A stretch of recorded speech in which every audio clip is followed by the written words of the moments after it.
सांगितलं जसं एक हप्त्या पहिले सिलेंडर आणि यासाठी होत होतं, आता ते स्टॅबिलाइज झालेलं आहे. तुम्ही बघा आता तेवढा गर्दी कोणीच नाहीये. तर त्यामुळे माझी विनंती आहे नागपूरकरांना की सिमिलरली ज्या प्रकारे सिलेंडरला तुम्ही पॅनिक होत होते, आता पॅनिक अननेसेसरी पॅनिक, आपण त्याला पॅनिक बाईंग म्हणतो, पॅनिक बाईंग करायची कसलीच गरज नाहीये. काल आपण बघितलं असेल की गव्हर्नमेंट ऑफ इंडियाचे सगळे अधिकाऱ्यांनी तिची प्रेस घेऊन सांगितलेलं आहे, आपल्या स्टेट गव्हर्नमेंटकडून सीएम सरांनी पालकमंत्री सगळ्यांनी सांगितलं नाही. आम्ही हेच सांगतो की कसलीच टंचाई नाहीये, अननेसेसरी पॅनिक बाईंग करू नका.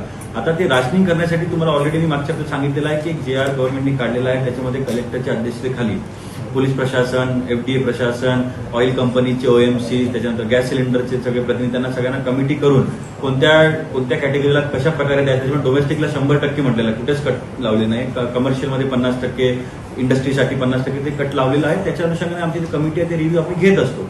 म्हणजे एकच विनंती आहे की आत्ताही अननेसेसरी जिथे तुम्हाला 1 लिटर लागते तिथं टँक फुल कमी करत आहे, तुम्हाला वाटत आहे की संपून जाईल, त्यामुळे पॅनिक करण्याची कसलीच गरज नाही आहे. गव्हर्नमेंट कमिटेड आहे, ऍडमिनिस्ट्रेशन पण लक्ष देऊन आहे. आमच्या डेली बेसिसवर आमच्या मिटिंग्स होत आहे. आम्ही व्हॉट्सअपवरही आम्ही अलर्ट आहोत. आमच्याकडे इनपुट जे इंटेलिजन्स त्याच्यामध्ये पण आम्हाला अलर्ट आहे पोलिसांमार्फत. त्यामुळे कसलंच पॅनिक बाईंग करण्याची नागरिकांना गरज नाही.